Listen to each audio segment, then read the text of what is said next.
What's up, everybody? Good morning and welcome to the Shred Show Live.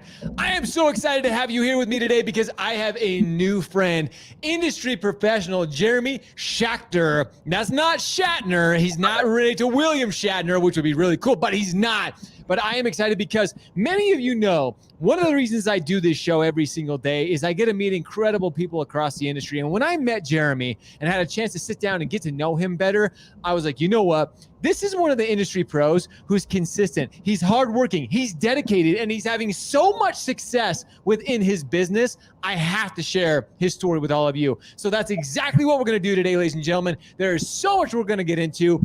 Do you want to be successful? It takes the same habits, the daily habits that truly make all the difference. Ladies and gentlemen, you are not going to want to miss this show. You're going to want to tag all your industry friends, your real estate professionals, your mortgage professionals, your insurance professionals. Tag them, share this out right now. Say, hey, you got to come shred with Jeremy and Josh. Ladies and gentlemen, are you ready? Are you ready? It is time to shred.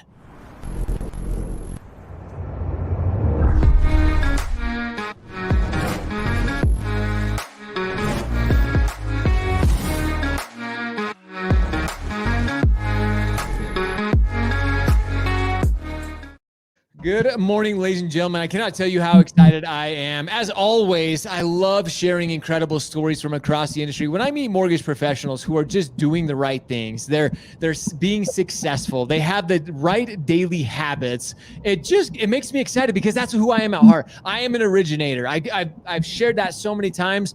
I've helped so many families achieve the dream of homeownership. And when I meet somebody incredible like Jeremy, who is doing just that, I'm like, you know what? He has so many things that he's going to share today that we're going to be discussing that hopefully you take to heart. You start implementing, you start doing some of these things to really make a difference in your business. So ladies and gentlemen, help me welcome Jeremy Schachter from Fairway Mortgage this morning. Jeremy, excited to have you. Thanks so much for joining us. Thank you so much, Josh, for the opportunity. I appreciate it. I'm excited. I can see your face smiling. I know I can see the little bit of nervousness in you, but I love it because that's real. Like that's how we as humans, this isn't a natural thing all the time, but the fact that you're willing to put yourself in an uncomfortable situation, if you will, push yourself through that's what truly makes successful people. So I'm so excited. And you really do, Jeremy. You have this incredible story, and that's where I want to start today. For all those who don't know you, which many people watching the show may not know you, I want to kind of share your origin story. How did you get started? I'm sure like me, like so many watching today, you didn't say as a little kid, most kids want to grow up and be firefighters or they want to be astronauts. I'm sure you didn't wake up when you were, 4 or 5 years old and say, hey, you know what? I'm going to be a mortgage professional. That's what I want to do with my life. So how did you get into mortgage? Sure. So originally I'm from New York and I went to school at the University of Arizona in Tucson. And that's what brought me out to Arizona. I'm Phoenix based now. I graduated with a marketing degree, and then after that, I went back to New York City, and I was a buyer for a major department store. Got sick of New York City, the rat race, wearing a suit every day. It just wasn't for me, so I moved back to Tucson, and I started off as a manager trainee for a bank and SNL, Savings and Loan. For people that don't know what SNLs are, World Savings and Loan. So World Savings and Loan was a great manager trainee program at the time. It eventually got bought out by Wells Fargo. So I became a branch manager, moved to Phoenix Metro, left World Savings, went over to Washington Mutual, which eventually got bought out by Chase because they had a really good training program for lending. And then I went into processing. And anyone who is an originator or wants to start out to be an originator, I highly recommend maybe process first, because you really know the nuts and bolts of what a underwriter is looking for, as well as getting really great documentation and just being really detailed in what you do. Well, this is key. I don't mean to interrupt you here, but this is something that you and I talked about, that so many originators, especially new, like people who are just coming in the industry, there's so much automation, there's tech and there's tools, which we'll talk about here in a second, that sometimes people just think that they can jump right into it. But I think having a processing background like you do, and I ran a team of processing. Number one, you get so much a better respect, and like you appreciate your processors so much. Sometimes I think our processors of the industry are the ones loans, they get beat up, Jeremy. Like they get so much crap. They take flack from us as LOs. Like, come on, I need this. Why isn't my, like, where are our documents? But I love what you say there, because you gain a knowledge of the industry that you otherwise wouldn't have. You understand the flow and the process of mortgage. So the fact that you came from, like, hey, you started in processing, you learned that, and then you went on, I think it's awesome. Sure, no, absolutely. I always say that the loan officer is the one that gets paid the most, so they should have the most accountability. So for pre-qualifications, I always get every single thing in my file. I never issue one without it. I lost deals before because they said, oh, X, Y, and Z bank, or this person's never asking for that. So I'm like, I need to think 2, 3, 4, 5 steps ahead. So I might not, the other lender that you're dealing with might not ask for the divorce decree, but sure, I know I'm going to need a divorce decree. So, you just get everything in the file. So I started processing home equity loans and lines of credit. And then I faked it until I made it. And I was processing first mortgages. And I remember the first time I got knee deep into processing, I didn't even know what a HUD-1 was, or a settlement statement. And I'm like, oh, okay, I'll get that for you. So I did that for several years, and then I started originating, and then I got busy originating, and then I left processing and started originating. I've been a banker before, I've been a broker before, and now I'm obviously a banker with Fairway Independent Mortgage. So 22 years in the business. Dang, man, that's such a cool story. And like I said, hearing your background, coming that you started in processing, and now you've kind of seen all the bits and pieces, being in the bank and being with Fairway, which is an awesome company. It's so cool because, again, having these discussions is what really drives me. Meeting so many great people around the industry, whether it's broker, whether it's banker, and you and I talked about this. We're not going to get into this. The last thing our industry needs right now is the butting of the heads. No one's better than anybody. We're all here to help the consumer achieve the dream of home ownership. And so these discussions is what really helps break down those barriers and saying, like, hey, we're all, number one, we're humans. And number one, we all have the same common goal in mind, is we want to help the consumer. We want to make sure that they are taken care of, their needs are met. And again, they achieve that dream of home ownership, whether it's buying a first home, whether it's buying their next home, their next level home, whether they're buying an investment property, maybe they're just refinancing. So it's just so great to meet people like you who that's your dedication. That's your focus, which you've had a ton of success in your career. You've done so well. I want to kind of start sharing some of the strategies that you stand out. Like what are the things that you're doing, those daily success habits that we kind of talked about? What are some of those things that really you do that have separated yourself from the competition? Sure. I mean, honestly, lending is really not that difficult. People, it's not. Wait, what? Honestly, it's not that difficult. So when I hear crazy horror stories of people saying that they've had this experience or not closed on time or at last minute conditions, it's either the originator doing a poorly taken application, IRLA, bad operations with processing, or unfortunately bad operations with your company. But honestly, I do it like an assembly line, and I don't deviate from that from beginning to end. So for people that do not, or maybe don't remember Lucille Ball, I'm not sure if you're old enough or not. Lucille Ball, when she was in the chocolate factory and it was a little assembly line, you do the same thing each and every day. So I live and die by my iPhone and my calendar. So I put everything in my iPhone because I forget things. I mean, it's just the way of life. So from a client meeting to a podcast with Josh to a dinner with clients or friends, I put everything in my iPhone or your Droid or what have you. But you have to remember client meetings. You have to remember, the client wants to be called back at 11 o'clock on Tuesday. Guess what? If you forget about that, you lost that client because they already say, you can't even call me on time. Yeah. And you'll be shocked when people say, oh my God, I can't believe you called me at 10 o'clock. I'm like, yeah, that's when you told me to call you, so I'm calling you. So wow, crazy stuff. So I don't have a big team. I don't have a loan officer assistant. I'm kind of retentive. I like to take things from beginning and then pass it off to my processing staff. So last year I did 292 units at about 81 million. Wow. By yourself. But well, again, respectively, you have your team, your processing team. That's awesome. My process, but I don't have an LOA, and I'm not here to fluff my feathers. There's enough ego-ness in this industry that, I always say, leave the ego at the door. If whoever's listening here on our podcast, hopefully they get a nugget out of it, just one little thing, then so be it. I'm not here to say secrets that you follow this, and all of a sudden you'll be, doing $80 million a year. You have to have the guncture. I work a lot on my vacations and the weekends and stuff like that. So if you get a tidbit or a nugget, as I call it, so be it, and hopefully you can run with it. So, so I got to ask, do you enjoy it? Like, is this something that you enjoy? I love it, but it's a thankless job. So you have to have some motivation other than a client sending you a thank you basket, which I have get from time to time, or a great review on social media. But you have to have that inner passion, and of course you're going to have every client, from the greatest clients to a transactional client. It's just a transaction. What's your rate? They don't want to have it as like tag, my mantra, clients for life. You're not going to have those A+ clients every single time. Sure.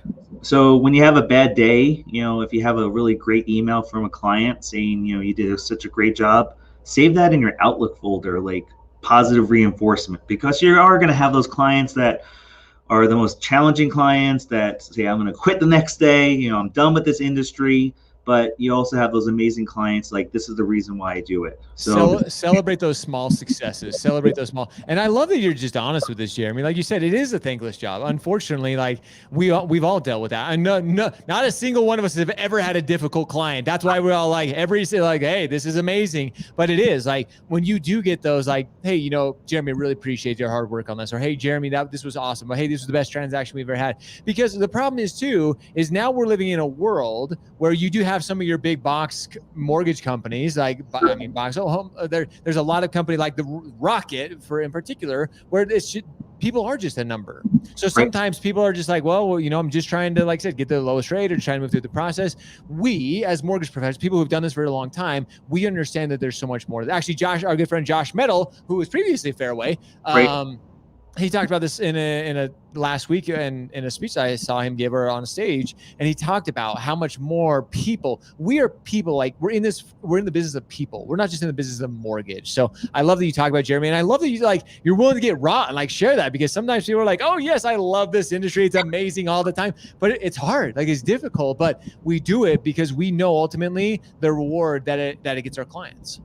I mean, I'm doing this for 20 plus years. It beats down on you, and I'll be very honest, mental health is very important to address. Absolutely. And people sometimes just push it to the side. A couple of years ago, I just lost my guncture, and I'm a type A, wake up super early in the morning. That's another tidbit. I'm in bed by 8:30 at night, because I'm up at 5 o'clock in the morning. I exercise, I get my mental state ready, so it always, it's proven that highly successful people are morning people, and they get up in the morning, they tackle their day, they usually have a really good night's sleep. But mental awareness, because sometimes you're just on call like a doctor, and you get beat down, you get a pre-qualification, and then all of a sudden the client's in contract and now they're shopping, and then you feel like you feel worthless. Like, why wouldn't you shop before? Like, I'm answering your calls on the weekends and this and that. So a couple of years ago, I just lost my guncture, and then I just I'm just done. I'm like, I want to retire, this and that, and then or get out of the industry, not retire yet. But all of a sudden, I got some motivation, and then I can talk about some things that I do. But one big thing I do is have a grateful moment every morning. I put it in my phone. I know it sounds cheesy. At first, I was like, I'm grateful for my dogs, I'm grateful for the sunshine, this and that. But it could be as little as, I had a great cup of coffee at Dunkin' Donuts today, or that lady in the drive-thru just made my day, or I bought this cup of coffee for a first responder. Just something that makes you feel good. Yeah. Bingo. It's the simple things, right, Jeremy? It's always the simple things, never the complex things. It's the simple things that honestly motivate me. So. Well, I think sometimes as human beings, sometimes we just take for granted. Sometimes we're always looking for those huge wins, those monumental moments that are just like, yes, everything went right, or things are perfect in life. But it is those small moments. It's the person that just said they took a second out to say hi to you, or hey, good morning, or hey, whatever it is, celebrating those small wins. I think that is so big. And I want to come back to this, but I want to kind of shift gears for a second, because as you and I were talking, kind of preparing for this, you mentioned something that kind of along these same lines is influencing and impacting people's lives, is we all work with real estate agents. We all work with realtors. And that's one of like our key places of business. Sure. But there's the traditional, the old way of thinking, if you will, like, hey, I'm going to take a realtor to lunch. I'm going to try to schmooze them. I'm going to show up with donuts for an office. They're all going to love me. They're going to come basically, running to me, throwing business at me, like, take my money, take my money. But it doesn't work that way. And you kind of have a unique approach, and you've approached it in a little bit different way. So tell us how you've approached realtor relationships. So I've done that before. I've gone to offices, donuts, coffee, taken out to lunch, cold calling. And honestly, it's like our real estate professionals are getting bombarded with people, and you have to almost protect your own real estate relationships because they're getting bombarded with other competitors. So honestly, I always say proof is in the pudding. So if you have a transaction and hopefully you have 2 real estate agents you have not worked with before, that's a perfect opportunity to impress them. So I always hear like the bad side. Like I have a friend that's doing a listing, and this lender's doing a horrible job. I'm like, he had a perfect opportunity to get your business, and she failed in every respect. And here's a chance, an opportunity for you to impress both agents, the transaction coordinators, whoever's in the transaction, making sure you give great communication. Obviously, saying you close on time, that's like 2006. It's like nobody cares on time. Yeah. So giving great communication and using technology to help that, and we'll go into detail about what technologies I use. But at the end of the day, it's like you do a great job. And I usually say, hey, I'm sure you have a great lender or 2. I would love to be your third option, or use me as a resource. If you have a listing and you're dealing with a lender that may be a little bit challenging, save my phone number.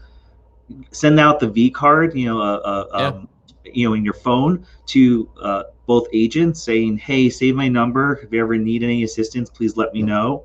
And that's it. If I have a really good connection, maybe I'll go and say, hey, you want to grab coffee or lunch? But you have to prove that you are actually a really great originator and you have a good operation system before you're like, hey, let's go out to lunch and let's waste an hour and a half of my time and a really fancy lunch for them to say, oh, I'm dealing with 3 lenders right now. Yeah, exactly. We've all been there. We've all sat at those lunches where you're trying to win the business, and they're like, well, this was great, but honestly, I've already got my lender, and like I've been working with them for years and years. Like you have to prove yourself. And it has to be a mutually beneficial. There has to be some type of value that you're providing that is not otherwise being provided at that time.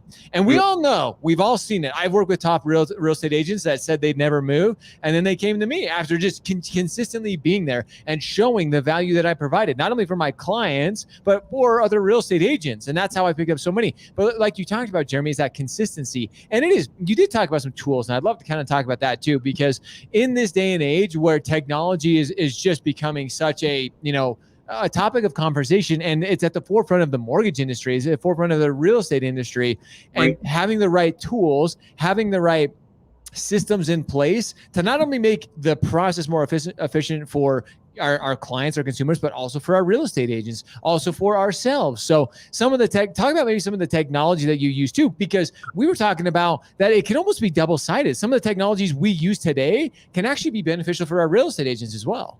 No, absolutely. So I did 292 units last year. There's no way that I could absolutely do it on my own without technology, period. No way. So the first thing is that probably 98% of my clients do an online application. Of course, there's elderly people, or there's some circumstances where a client wants to meet you in person in your local office, which FYI is definitely a selling point.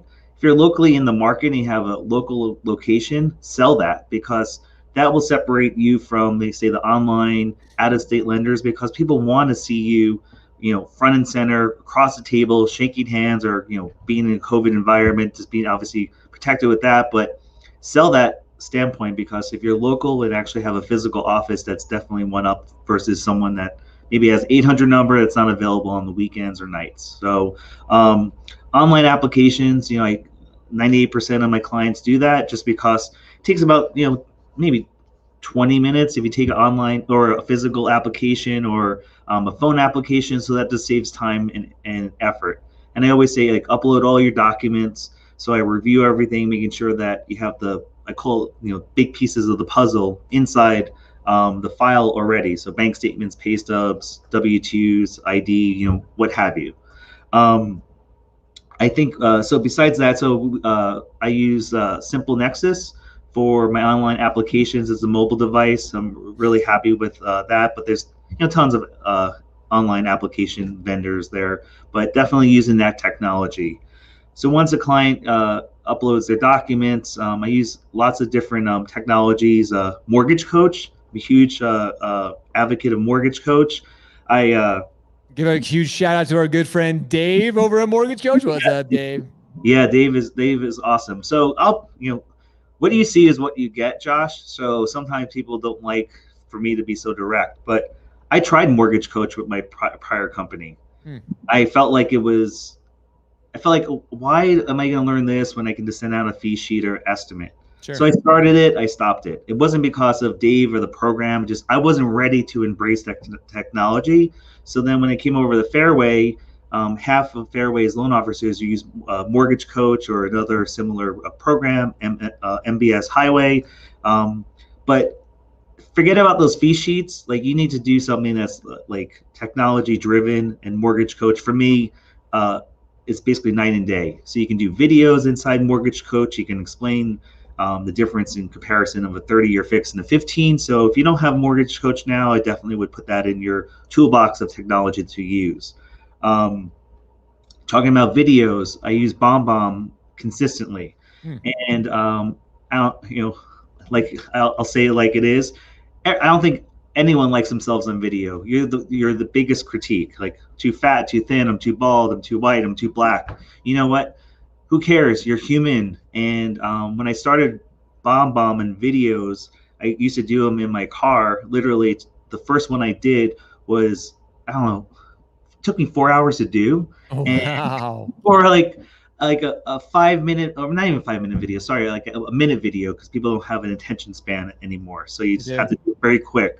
And my friend told me once, he was outside the industry, he said, that doesn't even look like you. And I'm like, you have to show the human side. If you stumble on your words, if you, unless it's like totally horrible that you stopped in the middle, just, I call it one and done. Just get it taped, recorded, and sent out. So for BombBomb, I incorporate that with Total Expert, where we can send out updates. So if you're consistently explaining something to a client, whether it's signing disclosures, whether it's you got the approval, or we have so many acronyms, CTC, CD, LE, don't use acronyms with clients. It totally irritates me when I hear sometimes my staff, honestly, say CD or LE or CTC. I'm like, no one knows what that is. Say clear to close, say loan estimate, say closing disclosure, and explain what those things are.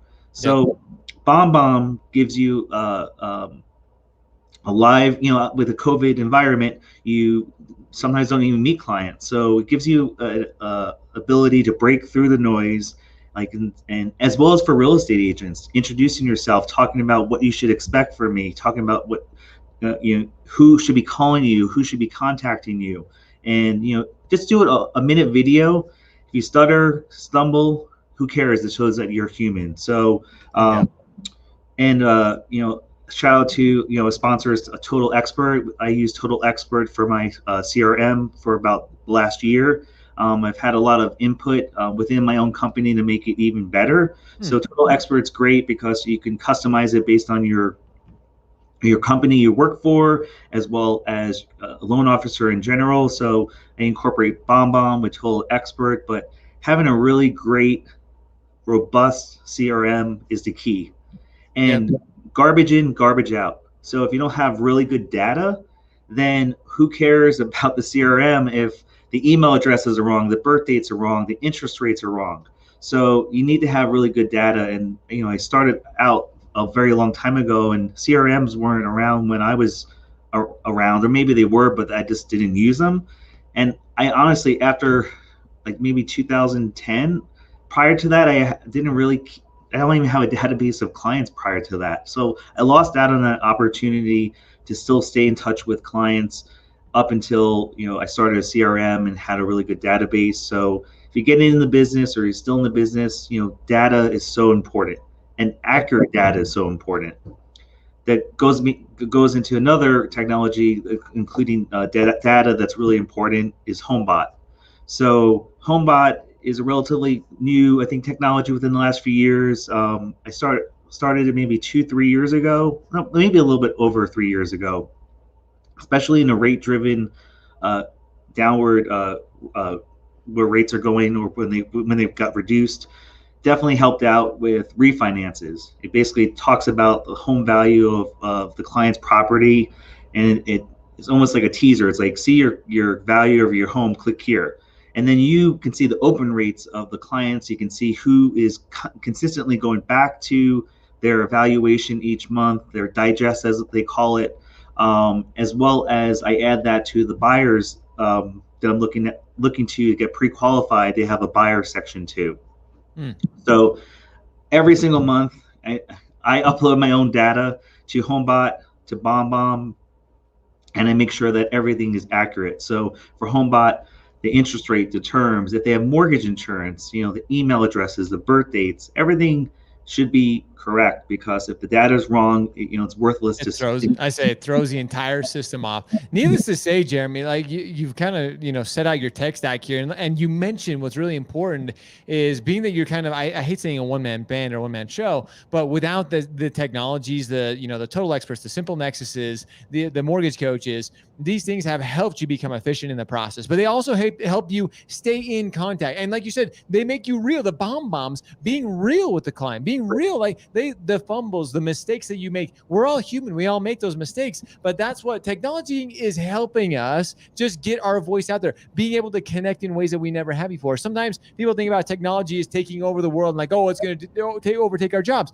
No, it's helping us be more efficient. It's helping us connect on levels that we haven't been able to do before. You've been doing this for 20 plus years. You remember back in the day that it was sitting in person, and that was, that took so much more time out of our day. You couldn't do as many transactions. If you had to sit down with every single client, there's just no way you could do it. Plus, with CRMs like Total Expert and things that help you stay in touch, like there's always touch points. There's always communication. There's always, again, the correct communication that's going out, that's keeping you at the forefront of people's minds. And people are like, hey, it's time to refinance, or hey, I'm thinking about doing this.